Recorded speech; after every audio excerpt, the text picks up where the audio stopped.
là, tu fais quoi du coup? Tu fais un reportage? Vous allez vite comprendre, mais je m'appelle Enaï et du coup on est en train de réaliser une série qui est basée sur une citation de Paul Valéry et on est en train de récolter du coup les avis des gens sur cette citation et du coup si vous êtes d'accord, donnez votre avis sur la citation en question. La mémoire est l'avenir du passé. Et là, je suis censé répondre un truc chez Père. Oh merde, attends, je vais prendre ça. Attends, la mémoire est l'avenir du passé. C'est ça. Au pire, tu vois, on se boit un café après, mais j'y réfléchis là. Robin, qu'en penses-tu? La mémoire et l'avenir, qu'est-ce que vous en pensez? Déjà, il faut connecter le cerveau. J'ai pas mon plan là, j'ai pas ma partie A, ma partie B. C'est dur comme question quand même. La mémoire Et l'avenir du passé. et l'avenir du passé. Là, c'est plus mindfuck, tu vois, d'un coup. Ça pourrait être vu comme étant le présent, mais en même temps, ou l'avenir, tout simplement. Mais c'est assez étrange d'utiliser le terme avenir du passé pour parler du futur, potentiellement. Enfin, je pense passé, je pense futur et je suis un peu perdu. Bah moi je dirais les souvenirs que j'ai moi. À l'époque de nos parents, il y avait moins de gros mots moi je trouve après et je trouve dans le rap de maintenant il y a plus de gros mots tout ça. Attends, redis. La mémoire est l'avenir du passé. C'est vrai. Tu penses que c'est vrai? Oui, parce que quand t'évolues, t'es toujours en lien avec le passé. Ouais. Le passé, il a forcément un lien sur le présent, donc c'est logique. Je pense qu'il y a des mémoires, chacun, il y a une mémoire collective, il y a une mémoire personnelle, ton corps a aussi une mémoire. Tu apprends à chuter parce que tu as appris avant et par réflexe tu l'as et tu l'as en l'avenir, mémoire. genre ouais, le souvenir, ça fait l'avenir de ce que t'as appris en... Ouais, je vois un peu le délire, ouais, peut-être aussi. Ouais. C'est ce qui te conditionne. C'est cette mémoire qui me permet aussi de danser mieux, par exemple. Il faut pas que tu bouges comme ça, que tu fasses pas ce saut, que tu fasses pas ce mouvement, ou tu peux le faire mieux. Parce qu'à chaque fois, si on se rappelle pas des choses, on tourne en fait, c'est un cercle vicieux. L'histoire de l'humanité, c'est toujours, finalement, c'est pas grand chose, c'est toujours les mêmes petites histoires qui se répètent en boucle. C'est juste le décor qui change. Enfin, on peut pas bâtir des choses sans avoir déjà fait quelque chose avant, donc c'est grâce au passé qu'on avance. Donc c'est grâce à ça que moi je trouve que c'est vrai quoi. Ça va, comment dire, genre Un petit Brassens, un Georges Brassens. Mais le passé, ça a une notion de vraiment passé, c'est fini quoi.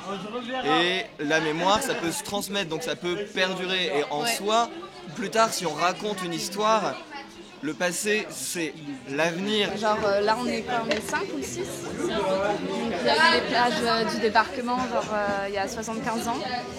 Et il y a un jour où peut-être que si on n'en parle pas assez, il y a les jeunes de notre âge qui oublieront ce qui s'est passé. Nos souvenirs sont pas forcément bons. Ils sont souvent mauvais conseillers parce que la vie est mouvement, la vie est renouveau perpétuel.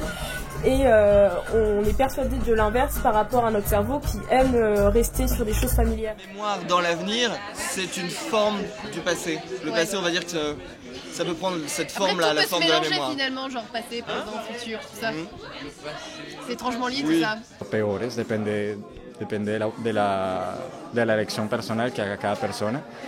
Pero me gusta mucho esta frase porque justamente la memoria es muy importante para que no cometamos los mismos errores. Si hemos hecho algo malo, si hemos herido a una persona, si hemos cometido algo de lo que no nos sintamos orgullosos, es justamente la memoria que nos va a permitir de decirnos, hey, ya hiciste esto en el pasado, puedes hacerlo diferente en el futuro, puedes mejorar, puedes lograr muchas cosas más importantes que lo que ya has hecho hasta ahora y es lo que nos permite crecer personalmente y ser mejores personas. Entonces me gusta mucho esta frase. Gracias. J'ai beaucoup oublié et j'ai eu des soucis de mémoire, mais comme beaucoup de gens au final. Mais je pense que peut-être que pour me protéger, j'ai pas mal... j'ai oublié en fait. Et là, je suis dans cette acceptation de l'oubli. Je suis prête aussi à essayer de me rappeler. Mais ce qui est compliqué et ce qui me frustrait beaucoup, c'est comment essayer de se rappeler de quelque chose qu'on a oublié. Et donc parfois, dans mon travail comme dans la vie, j'ai quelques bribes de mémoire qui reviennent, ou même à travers mes rêves, mes cauchemars. La mémoire est une reconstruction subjective, individuelle du passé.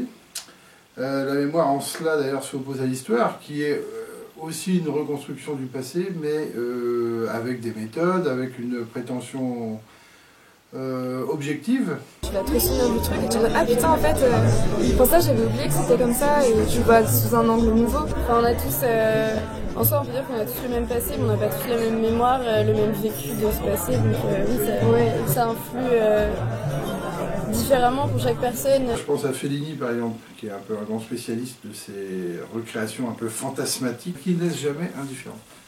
C'est comme se brûler avec le feu une fois et pas deux. Voilà. C'est comme se noyer avec l'eau une fois mais pas deux. Donc on reproduit jamais les mêmes conneries. Si. Bien sûr que si. L'histoire écrite, souvent l'histoire des guerres et tout ça, elle est souvent écrite par les vainqueurs. Ouais, de ouf. Elle est souvent écrite par les vainqueurs, donc elle est quand même un petit peu orientée, ce qui fait qu'on va se baser sur, tu vois, la mémoire de 14-18 de nos grandes guerres, bah, elle est écrite par ceux qui l'ont gagnée. Ouais, elle est partielle. Elle est partielle, donc du coup, nous on se base sur cette mémoire de victoire, donc à prendre avec des pincettes la mémoire, je pense quand même. Hein? Et si tu dis c'était une erreur, tu vas voir ça comme une erreur alors que ça l'était pas forcément, tu vois. Et si tu réussis cette temps, tu n'aurais plus de sens de la réalité. Si on rencontre quelqu'un qui nous rappelle quelqu'un d'autre, ça va être très difficile de le voir de manière neuve. On rencontre quelqu'un qui nous rappelle notre ex-petite amie, on va avoir envie de la séduire et tout, ou lui jeter des cartes, ça dépend de l'expérience vécue.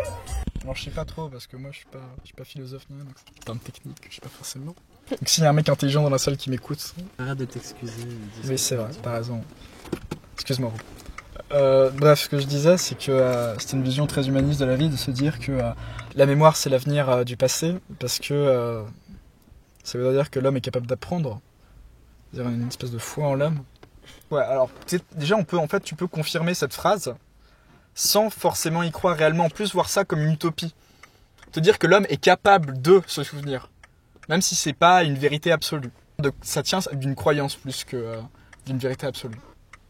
L'humain est con quoi. Ah non, mais il est juste limité. Mais juste qu'on préfère avoir la sensation de pouvoir tout retenir, de se dire que tout notre passé est dans notre mémoire, alors qu'en fait non, on oublie les choses. Dans le scénario, au final, c'est un scénario de gros cynique. Du coup, comment tu peux mélanger optimisme et cynique? Tu penses que c'est possible? En fait, t'as pas forcément trop le choix, parce que si t'es que cynique, c'est une fausse position, parce que si t'as vraiment plus foi en l'humanité, ni en plus rien, si t'as plus de croyance, si t'as plus d'optimisme, tu te suicides. T'as forcément besoin d'une dose d'optimisme dans la vie, même si la polarité, en fait, elle s'impose à toi, c'est ton instinct qui te dit qu'il faut que tu vives. Moi, j'ai cette croyance-là, de se dire que chacun a un truc dans la vie, et que des fois on fait de la merde et c'est pas notre faute, et des fois on réussit, c'est pas notre faute non plus. C'est une construction sociale. C'est toi qui choisis. Alors c'est le déterminisme social. Est-ce qu'on est condamné à être quelque chose à notre naissance, ou est-ce qu'on peut réellement influer sur notre destin? Mais forcément on se souvient pas de ce qu'on se souvient plus. Ce que tu lis, ça s'appelle Incognita. Et en gros, dans tout livre, ça parle du fait que tu sais que tu connais des choses, tu sais qu'il y a des choses que tu connais pas. Enfin, tu sais ce que tu connais pas, mais en même temps, il y a des choses que tu connais pas et tu sais pas que tu les connais pas. Oui, j'avais vu un truc comme ça.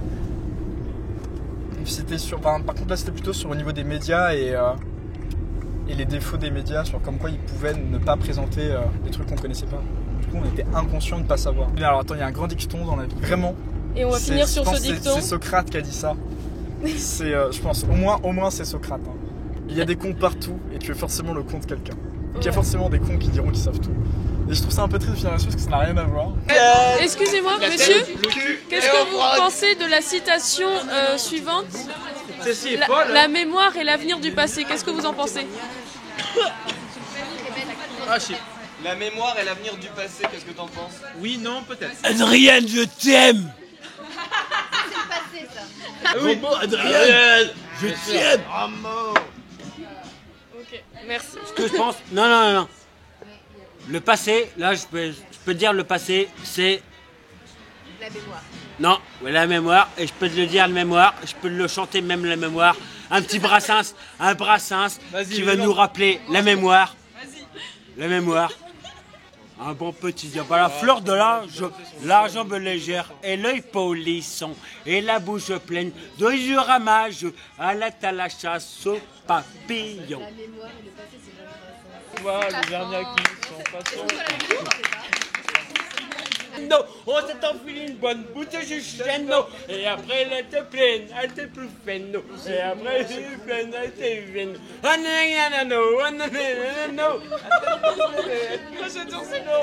de chez ce familioli, je les laisse pas sortir. Dis-leur combien je travaille pour eux. J'ai le cœur tremblé. Ah, ça c'est du Triane, c'est du Triane, oui, Triane. bien sûr.